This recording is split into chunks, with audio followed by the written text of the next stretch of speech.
นี่คือโบแมนแมวนะมันคือตัวอีเห็นนะมันทึกเหี้ยวทึกกับดักอู้น่ากินน่ากินนี่อู้เครื่องในอีเห็นเนาะจนตัวนี้เป็นอันนี้เลยหอยนึงกองปี้ปี้ตะกาปุดนี่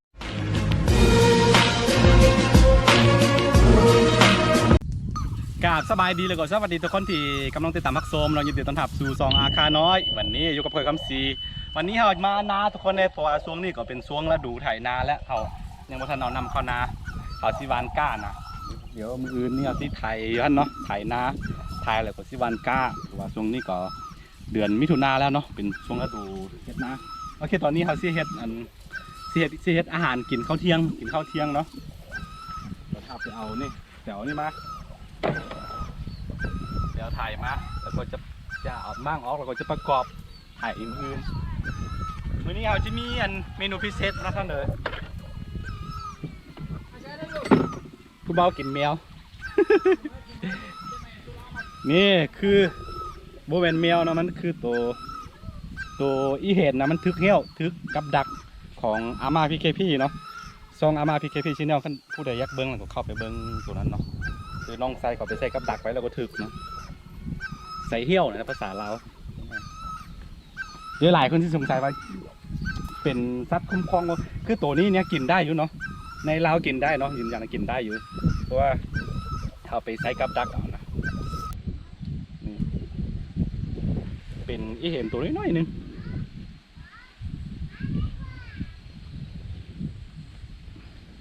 โอเคตอนนี้เราที่ไปเฮ็ดอาหารก่อนลกขนคือวิธีกันลกขนง่ายๆก็คือที่ไปจมน้ำก่อนไปจมน้ำให้มันเปียกก่อนจึงลกขนเอามื้อนี้เมนูก็คือเขาสิย่างกินเอามานาพี่น้องนะ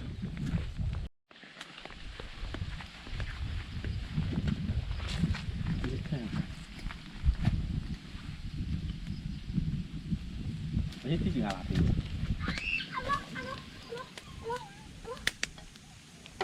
คือตอนนี้เขาสิลกขนเนาะไปจมน้ำให้เปียกๆแล้วก็ลกขนให้พี่เคยเป็นคนเห็ด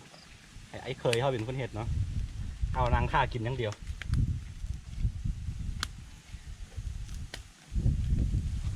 คนอื่นหากินยากแล้วพวกจำพวกตัวอีเห็นอะไรพวกนี้เนาะ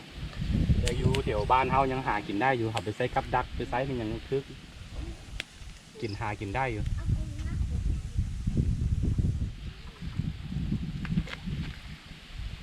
คือเบากินแมวพี่น้องนะเบากินแมว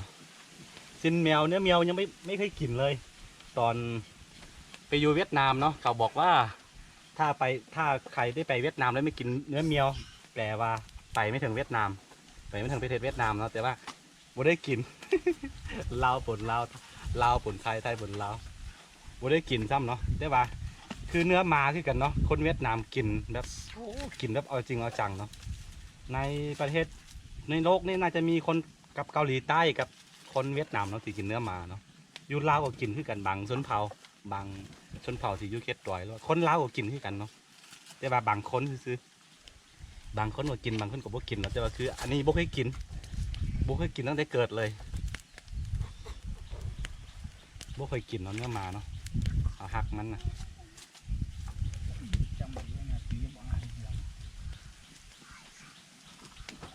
เพื่อให้ได้แต่เมื่อวานแล้วเนาะใส่ตู้เย็นไว้แล้วก็มันแข็งลกขนยากพี่เคยบอกอย่างนี้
นี่เนาะทุกคนบรรยากาศอยู่นาน่ะเป็นช่วงฤดูไถนาทุกคนเลยตอนนี้เฮามาครัวอีเห็น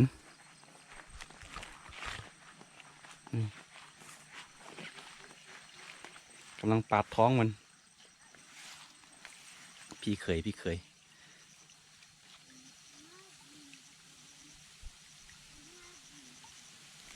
อยากฟังจริงเลยอยากอ่ะอยากได้มาทางอย่างเงี้ยเนี่ยช่วยเอง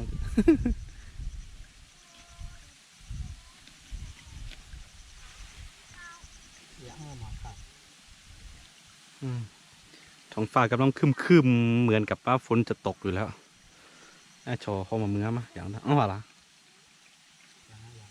ยังอ่ะทุกคนตอนนี้เฮาชี้ย่างนี่เนาะเอาปิ้งเครื่องในมันแล้วก็โอ้ยเหลืองสุกละใกล้ๆสุกละนี่คือเครื่องในเห็นเนาะแล้วก็ตัวนี้มันจะเป็นเขาจะอันนั้นเราคั่วให้มันเหลืองๆนิดนึงแล้วก็จะเอาน้ำใส่เป็นแกงคือช่วงฤดูเดือนมิถุนายนนี่ยังหากินได้เนาะกันกายแบบท้ายเดือนมิถุนายนถ้ากบบ่หากินแล้วเพราะว่าอยู่ในช่วงฤดูผสมพันธุ์เนาะอยู่ในช่วงที่มันเกิดลูกคลอดลูกกันนะเอาซีโบกินมันเอาจะกินได้ช่วงนี้ซื่อคือเรื่องวิธีกันอนุรักษ์คนปลาคนเผือกเขาหู้ดีเนาะบางประเทศบางพื้นที่ก็แบบบางประเทศก็กลายเป็นสัตว์คุ้มครองไปหมดแล้วอันเดียวก็เป็นสัตว์คุ้มครองหมดก็กินหญ้าต่อไปโยมเลยคือเขาอย่างเส้นบ้านค่อยอย่างนี้เฮ็ดบ่ได้เนาะเพราะว่าย้อนยังสาวบ้านนะมันบ่มีงานประจำเนาะก็หากินแบบนี้อยู่แล้วนะบ่มีงานประจำบ่มีเงินเดือนกินกันบ่ให้เขาหากินของปลาแบบนี้ก็ตายอย่างเดียวก็เห็นเขาบอกว่าสิเฮ็ดอยู่กับเฮ็ดบ่ได้เถอะเนาะอันนี้ก็เห็นใจคือกันเห็นใจตัวเองนะกันว่าหาแบบนี้ก็บ่ได้กินเขาใส่กับดักนี่ยังจะได้กินได้อยู่เนาะ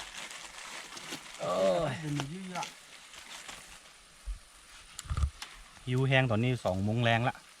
พอท่านได้กินข้าวเลยมาใกล้เร็วรับพี่เป็นเพื่อนตอนนี้พี่เคยทำอาหารเพราะว่าเอาไปตางข้าวมาอีกรอบนึงนี่เนาะเขาเปลือกข้าวที่เขาจะเฮ็ดก้าแล้วก็ไปตั้งเอาตัวถ่ายมันยังตัวล้อมันยังอีกรอบนึงแล้วก็เดึกไปนานไปเนาะใช้เวลาน่ากินทุกคนเลยไอตอนนี้มันสุกแล้วเนาะหลังจากที่เราใส่เวลาประมาณ1 ชั่วโมงกว่าตอนนี้รู้สึกหิว2 โมงกว่าแล้วนี่จนไหม้หมดแล้วโอ้สุดยอดพี่น้องเลยโดนได้กินเท่านึงโอ้ห่อนพด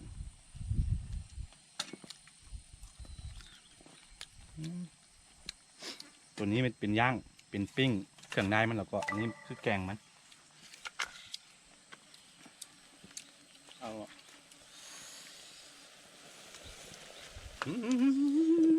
ทำงานทำงานโอเคทุกคนตอนนี้เอาซื้อห้างพาเข้าแล้วก็กินดีๆเนาะรู้สึกว่าหิวแห้งมีลูกหลานมาน้ำหลายคนคือเรื่องจำพวกนี้เนาะบางที่ก็อาจบ่ถือใจทั้งหมดทีเดียวนะเพราะว่ามีหลายคนที่เบิ้งเนาะเพื่อบ่มักเบิ้งก็ต้องขอโทษขออภัยน้ำเนาะว่าวิถีชีวิตของมันเป็นแบบนี้นะโอเคเจอกันคนน่ากินนี่เครื่องในอีเห็นเนาะจนไหม้หมดแล้วโอ้สุดยอดเลยโอ้เนี่ยทุกคนคือของโปรดน่าจะเป็นครั้งสุดท้ายที่ได้กินเนาะเพราะว่าถ้าบ่ฮอตเดือน12 เดือน10คนบ่ได้กินแล้วเพราะว่าช่วงนี้กะไก่ย้ำนี่กะมีลูกนะแบ่เนี่ยจ้ะคือตัวเงียนแล้วว่าตัวอีเห็นมันมีหลายชนิดเนาะตัวนี้ตัวชนิดน้อยๆนึงบนใหญ่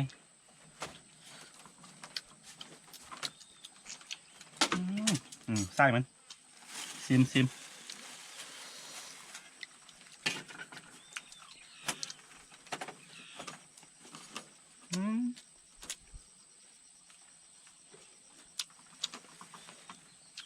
สุดยอดเลยอันนี้แกงแล้วเนาะยังไม่ได้ลองทำกระดูกชิ้นเนี่ย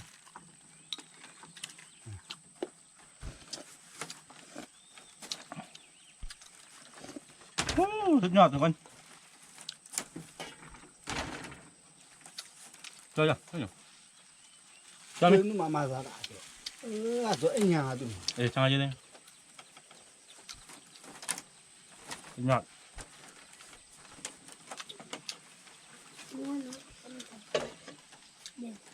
ได้นี่ช่วยอ๋อ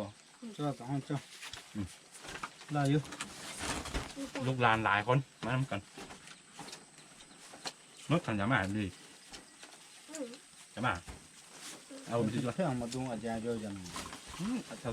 พักแล้วไอ้เดี๋ยวอันนี้เลยหอยนึงกองปี้ๆtất cả gudi giờ tôi đâu mà ta Ayo ni cadu gina. chứ giờ đây Vui chưa? còn tôi mẹ bị gì bác Ni cadu gina. anh gì này sao anh gì mà sao anh chết rồi Ayo wasian mau na.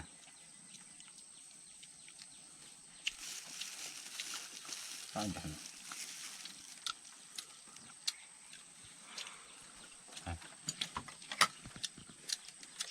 đủ sao đã đi thay mô đề Kia liu. เนี่ยทุกคนกลับเข้าตอนเที่ยงของเราเนาะรุ่นนาบรรยากาศนาเสียงนาก็เอ้ยไม่ได้เห็ดดีๆ ปีนี้คือปีนี้ไม่ได้เห็ดนาเนาะแต่ว่าพี่เคยเห็ดเนาะก็เลยว่า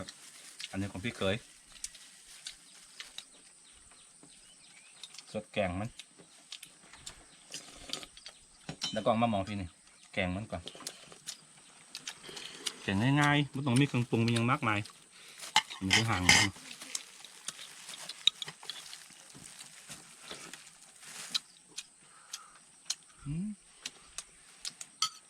อย่างที่บล็อกไปเมื่อกี้เนาะเรื่องแบบเรื่องการหาอยู่หากินแบบนี้นะได้อยู่เนาะอยู่บ้านก็ยังได้เนาะเดี๋ยวแบบไม่ต้องเอาแบบอริยบทกฎหมายในบางประเทศเนาะมาว่าในนี่ในนั่นนะไม่ได้เบิ้งได้กับเบิ้งไม่ได้เบิ้งมาได้กับว่าเป็นอย่างเนาะโอเคตอนนี้เราจะกินข้าวกัน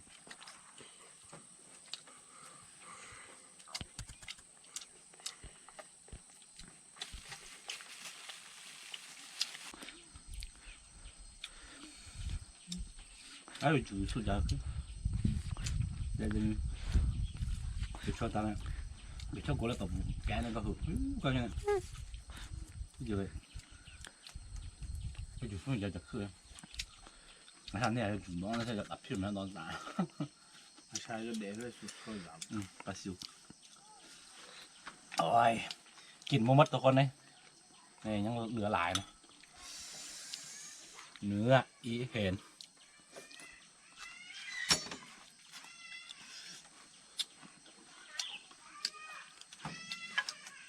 โอเคทุกคนสำหรับคลิปนี้ก็ซิมีประมาณนี้เนาะคันผู้ใดมักก็อย่าลืมกดไลค์กดติดตามส่องอาคาน้อยเนาะเพื่อไม่ได้พลาดวิดีโอใหม่ๆจากส่องอาคาน้อยเนาะแล้วเจอกันใหม่ในคลิปหน้าคลิปนี้ไปก่อนเนาะสบายดี